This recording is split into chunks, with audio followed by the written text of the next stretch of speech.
Do you believe in destiny? The question slid into my ears like honey, thick and tempting, and I turned, slowly, because something in his tone demanded it. And then I saw him. He didn't belong here. Not in this crowded cafe with its peeling walls and cheap wooden tables. No, this man belonged in glossy magazines and velvet ropes. His suit was a dark ocean of silk, tailored to perfection, hugging broad shoulders and a body that looked carved from control. His tie was loosened just enough to make it sinful. And then, that smile. God. That smile didn't just warm you. It burned like a secret flame licking at the edges of your soul. I blinked, realizing I was still clutching my cup, and then it happened. A stupid, clumsy moment that would ruin any ordinary day. My coffee slipped, the lid popped, and a brown river splashed across my blouse. Shit! I gasped, jerking back, my cheeks blazing. Before I could move, he was there, like smoke, like magic, dabbing at me with a silk handkerchief. His fingers grazed my collarbone, firm yet tender, sending a jolt of electricity straight to my stomach.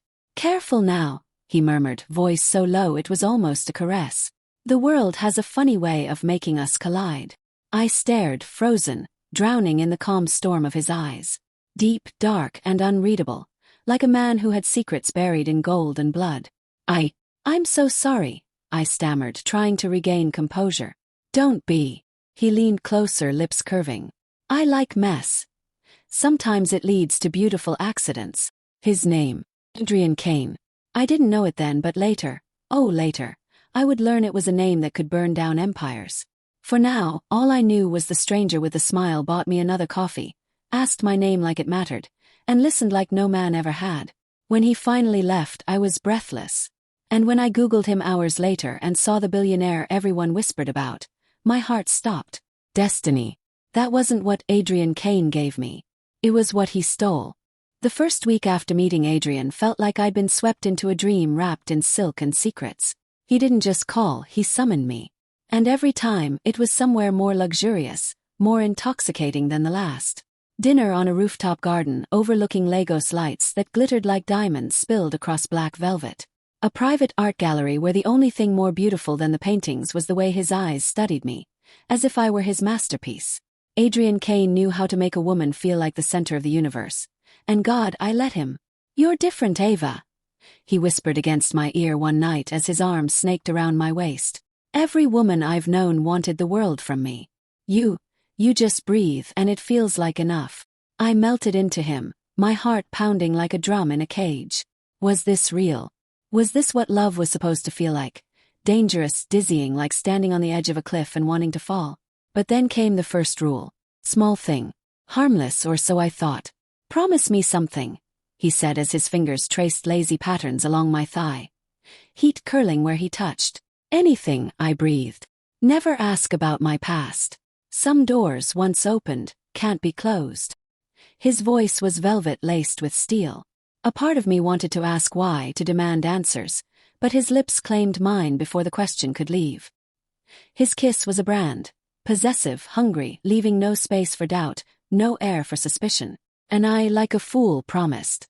If love had a sound, it would be the rustle of silk sheets that night, the whisper of my name on his lips as his hands ignited trails of fire across my skin. But love also has blind spots. And I was running through them, smiling, blindfolded, straight into the lion's den. It was supposed to be just another perfect evening. The table was set with crystal glasses that caught the soft glow of golden chandeliers. The wine, his favorite, something French I couldn't pronounce, poured rich and red, staining the glass like liquid sin. Adrian stood by the floor-to-ceiling windows, his silhouette sharp against the night sky, phone pressed to his ear as he murmured in that low, commanding tone that made me shiver. When he finally joined me, his mood was different. His jaw ticked as he set the phone down, and for the first time, I noticed something unsettling in his eyes, something darker than mystery. "Everything okay?" I asked softly, reaching for his hand. He forced a smile, but it didn't touch his eyes. "Of course, baby. Just business." Dinner started quiet, too quiet. My laugh sounded too loud when I tried to fill the silence, but he only nodded, swirling his wine like it held secrets. When I leaned forward to pour myself another glass, my elbow grazed the bottle, and in one stupid second it tipped. Red wine cascaded across the pristine white tablecloth, splashing like blood. Shit! I jumped, fumbling for a napkin, but the sound that came next froze me. His fist slammed down. Hard. Table shook. The cutlery rattled. His voice was a whip. "Don't ever embarrass me again." Flinch. My breath hitched as fear crawled up my spine like ice water. The man who whispered poetry in my ear now looked like a predator cornering prey. Then, just as suddenly, the storm passed. His face softened. His eyes shimmered with something almost like regret. He reached for me, his hands trembling as they cupped my cheeks. "Baby. Sorry. His voice cracked, vulnerable, seductive all over again. "I love you too much. You make me lose control." I wanted to run. I wanted to stay. And when his lips captured mine, desperate and bruising, my knees gave way. I told myself it was passion. That love was messy. That every man had flaws. The next day, he brought roses so red they looked like they'd been dipped in blood. And a necklace that glittered like stars. I wore forgiveness around my neck and called it love. But deep down, something inside me whispered, "This isn't love. It's a cage." And the lock just clicked shut. Started with a sound. Subtle. A vibration like a heartbeat against leather. Adrian was in the shower. Water cascading in a steady rhythm. Steam curling like secrets around the frosted glass. I was sprawled across his bed, wearing nothing but his shirt, still dizzy from the way he had kissed me an hour ago. Wild, urgent, as if I were the only oxygen he needed. That's when I saw it. A sleek, black phone peeking out of his gym bag like a snake hiding in tall grass. Not his usual one. This was different, slimmer, almost too clean. I told myself not to touch it. Don't be that girl. But curiosity isn't a whisper. It's a scream you can't silence. My fingers curled around the cool metal, and as soon as the screen came alive, my world tilted. Name. One single name pulsed on the screen. Amira. And below it, a message that made my blood freeze and boil at the same time. "I miss your taste. Tonight." I stared at those words like they were fire, branding my soul. My hands shook as I scrolled. Message after message. Photos. Her lips. Her body. Her calling him baby. Him calling her forever. The bathroom door clicked open. I nearly dropped the phone. Adrian stepped out, towel slung low on his hips, droplets racing down the carved planes of his chest. He looked like temptation sculpted in marble, but his eyes. Oh God, his eyes. They didn't flicker with love when they saw me holding the phone. They burned with something else. "Put that down, Ava." His voice was soft, too soft, the way you'd speak to a child holding a loaded gun. "Who is she?" My voice cracked like brittle glass. He moved closer, slow, deliberate, each step dripping menace. When he reached me, his hand wrapped around mine, tight, bruising, as he pried the phone away. "She's nothing," he said, smile curving like a blade. "An assistant. That's all. Don't lie to me." His eyes darkened, swallowing every glint of charm. "You think you can question me? After everything I've given you?" I opened my mouth, but his fingers silenced me, pressing against my lips, firm, almost tender. Then, with terrifying ease, his tone softened again. "Baby, you're everything to me. Don't ruin this with doubt. I can't stand lies. You know what happens to people who lie to me." The air thickened with something heavier than steam. He kissed me then, hard, desperate, like a man trying to erase words with lips. And for a second, God help me, I let him. Because love makes fools out of even the strongest. But that night when he fell asleep, I lay awake staring at the ceiling, tasting betrayal on my tongue. And for the first time since Adrian Kane entered my life, I wasn't dreaming. I was plotting. I tried to leave. God knows I tried. The plan was simple. Wait until Adrian's morning jog, pack the essentials, call a cab, and disappear before he noticed. My hands trembled as I stuffed clothes into a bag, heart thudding like a drum of war. Every creak of the floor made me flinch. Every second felt stolen. I'd almost made it. Almost. The zipper was halfway closed when a shadow fell across the doorway. "Going somewhere, Ava?" His voice was calm. "To come." That silk-smooth tone he wore like a mask, stretched tight over something jagged and lethal. I froze, my pulse ricocheting in my throat as I turned. And there he was, leaning casually against the doorframe, dressed in black, like Sin dressed for a funeral. His eyes pinned me in place, dark and glinting with something I'd never seen before. Possession. I just needed some air, I stammered, praying my voice didn't betray me. He smiled then, slow and cold, the kind of smile that could slice skin without leaving a mark. He sauntered toward me, each step deliberate, a predator stalking what was already his. When he reached me, his fingers brushed my cheek so softly it burned. You think you can leave me? After everything I've given you? His thumb traced my lips, lingering as if memorizing them. No, baby. You don't walk away from me.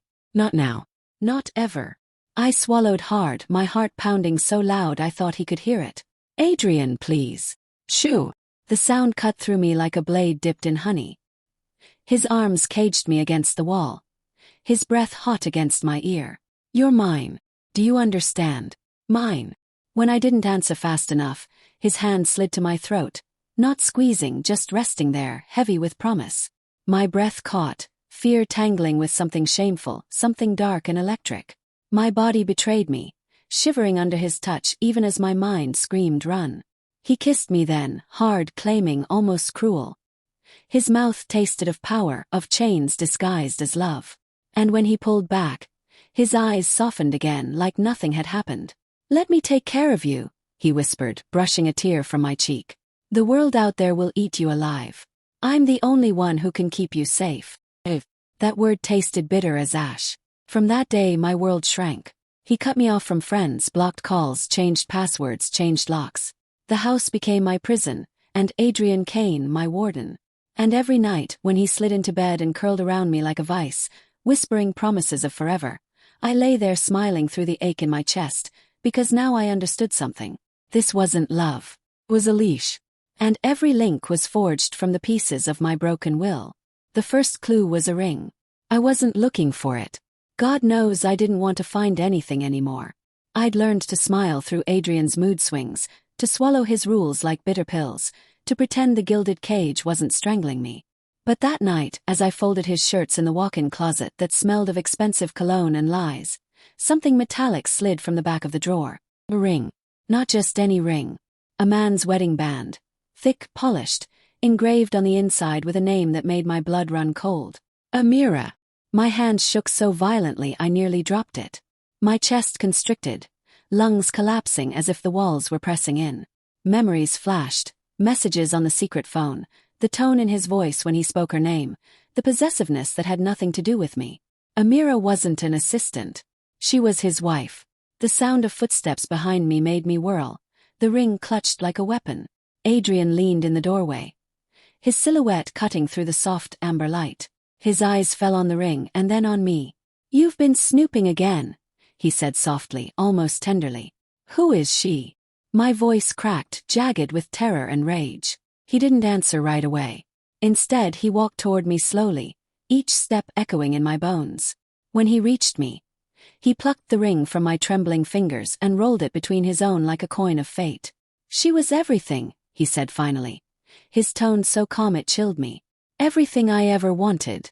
Everything you could never be. Tears scorched my eyes, but I stood rigid, refusing to break. Where is she, Adrian? That smile, slow, serpentine, curved across his lips. Gone. Gone. My voice was barely a whisper, buried under lies.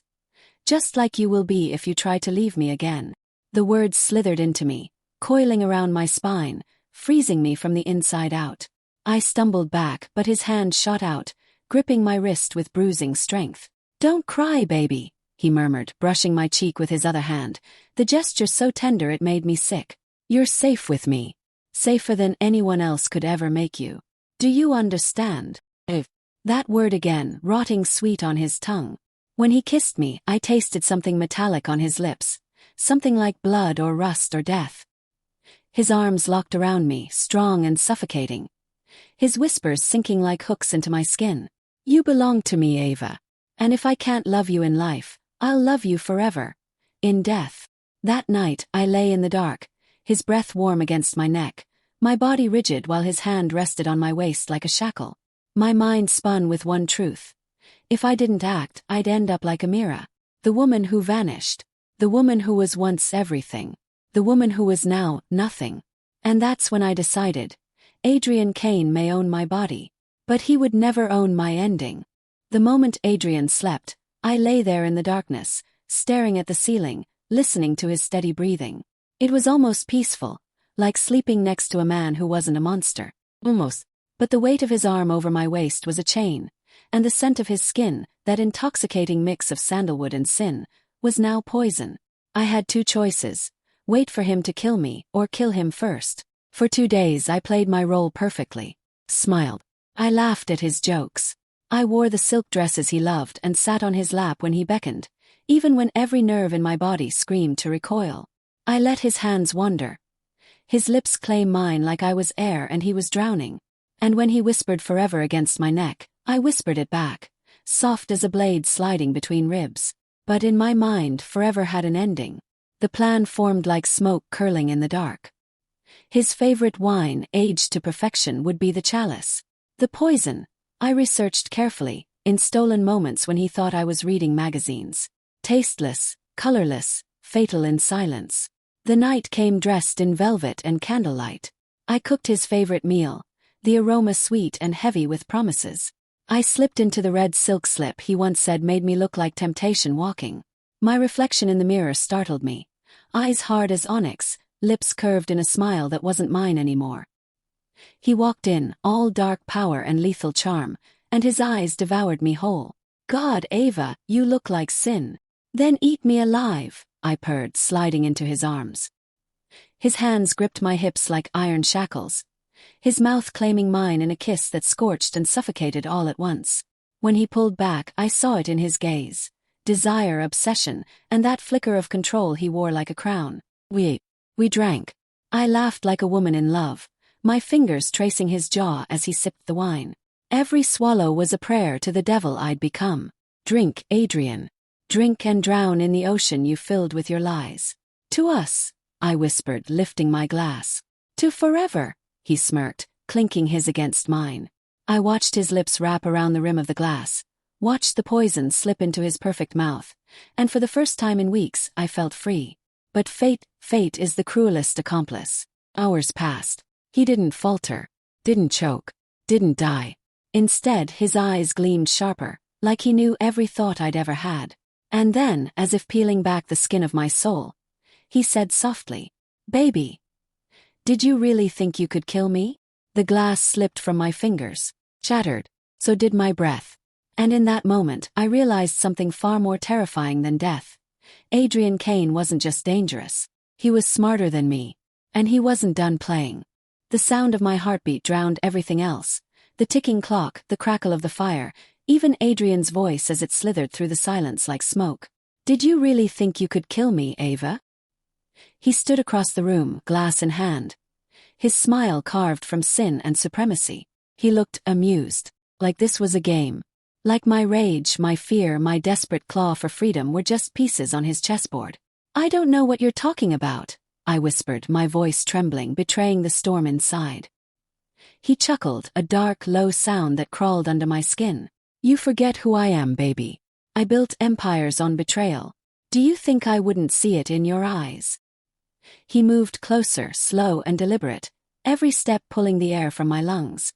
My hand inched toward the kitchen counter where the knife gleamed under the light like a silent savior. He noticed. Oh, he noticed. "Don't," he murmured, his tone suddenly soft, almost tender. He stopped inches from me, his scent wrapping around me like chains. His fingers grazed my jaw, tilting my face up to his. His touch was gentle, cruel in its gentleness. "I don't want to hurt you, Ava. I never wanted to. But if you make me..." His lips brushed mine, featherlight, poison disguised as a kiss. "I'll make sure no one ever finds you." My breath hitched, my pulse roared, and then something inside me snapped.